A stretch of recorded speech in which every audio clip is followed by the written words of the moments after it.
Perception-bending narratives are nothing new in the film industry, and over the last few decades there have been a fair number. The Matrix, Fight Club, Vanilla Sky, and Shutter Island, just to name a few. But none seem to be talked about quite as much as Inception. Just recently, Christopher Nolan's masterpiece turned 10. Why are you doing this to us? And while many people seem to think they have the key moments and even that ambiguous ending solved, we've spotted significant details that could turn it all on its head. The film has countless clues that cause us as the audience to lose our grip on what is a dream and what is reality. That said, I think we've landed on the definitive answer. But before we fall into limbo together, we'd be grateful if you could give the video a like. We produce weekly content about film and TV, so if you're new to the channel, please do subscribe and ring the bell to be notified about our latest videos. Subscribing to this channel is a bit like a wonderful dream within a dream. I can't back that up. I'm Stephen from Unmissable Movies, and here are new Easter eggs and hidden details about Inception. Spoilers ahead, obviously.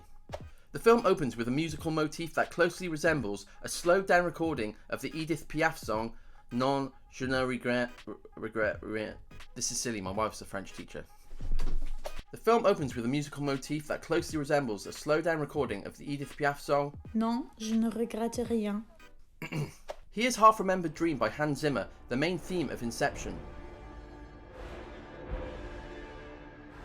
Here's Non, je ne regrette rien. And here it is slowed down.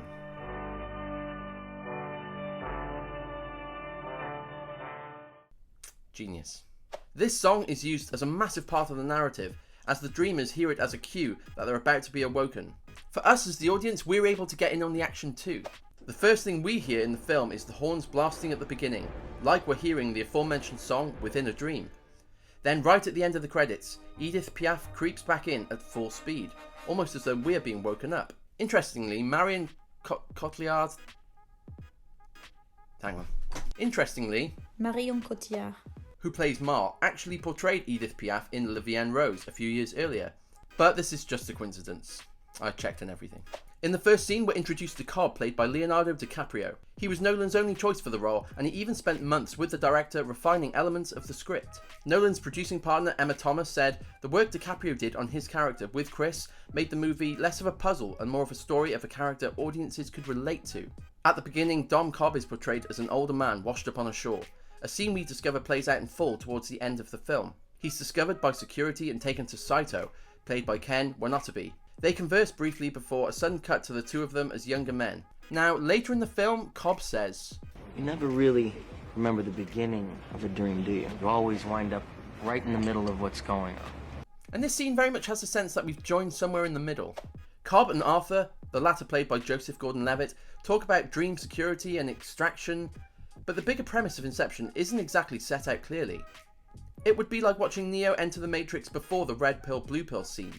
So the director really puts a lot of trust in the audience to hang on and figure out what's going on as we're drip-fed information about Inception throughout the course of the film.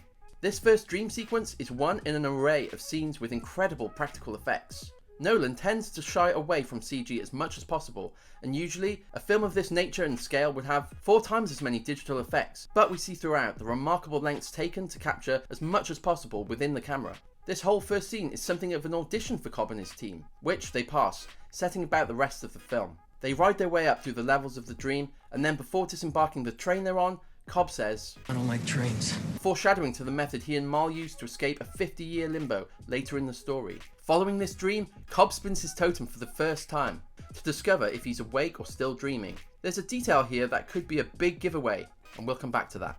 After it topples, his focus is broken by his phone ringing. His children are on the other end of the phone, but Nolan cuts to a shot of the kids, and they're clearly not on the phone, so we have to assume this is simply an image Cobb has in his mind during that conversation, which transpires to be a memory of when he last saw them.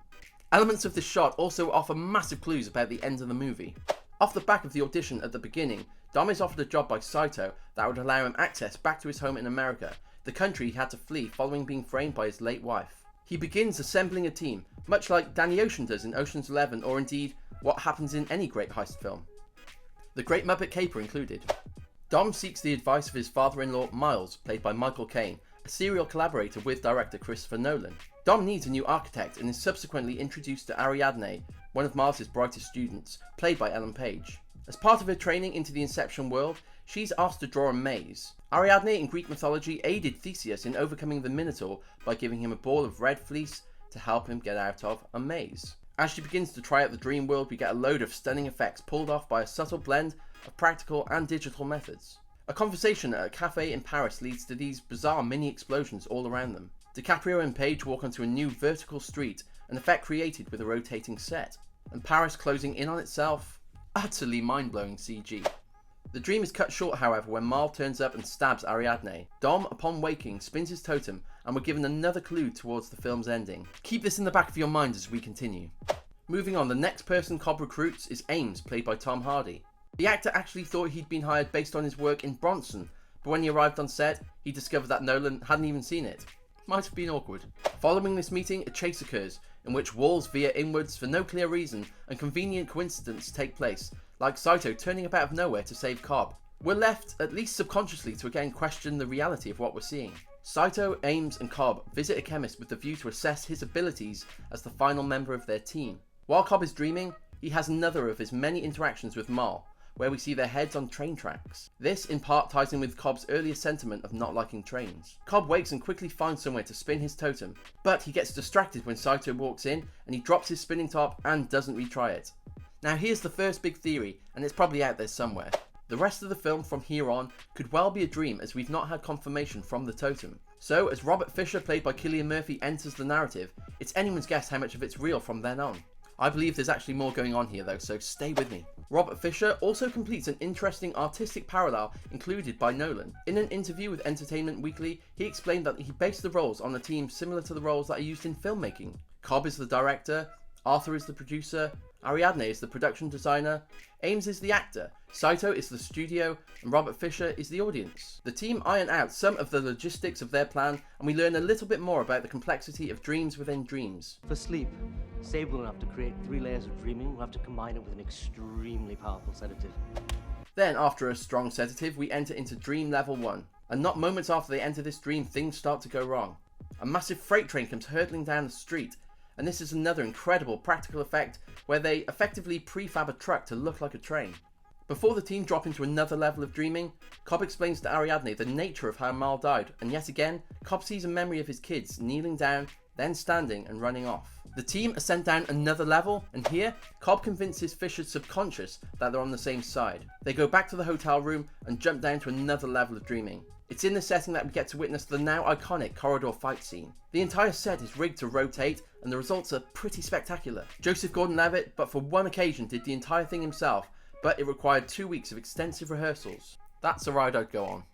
The team drop into a final planned level, and the whole thing is a massive nod to On Her Majesty's Secret Service. The parallels do make sense within the film too, as architects have to draw on something of their own experiences. Maybe Ariadne is a massive Bond fan. Towards the climax of this stage, there's another huge practical effect. The building at the side of the hill explodes, and they only had 1 take to pull this off. They also had experts dropping explosives to force avalanches.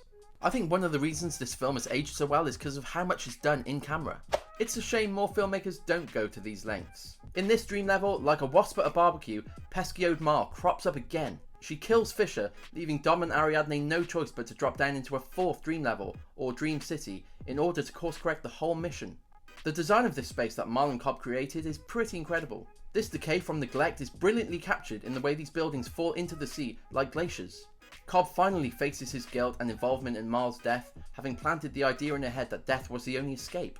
Here's where, in my opinion, we see the best acting of the film. The amount of effects and the high-level concept itself can make you forget, oh yeah, it's Leonardo DiCaprio, and Marion Cotillard is pretty great too. Elsewhere, the rest of the team succeed in planting the idea of dissolving his father's empire into Fisher's mind, using the emotional resonance of a photo they gained possession of. Cillian Murphy actually plays his own father in this photo. Like a Cillian Murphy within a Cillian Murphy. I need to wrap up. In order to save Saito, Dom has to drop into limbo. Now there are questions around why Saito's so much older, and it's simply because he enters limbo a few seconds before Cobb in the previous dream level, which equated to decades in the level below.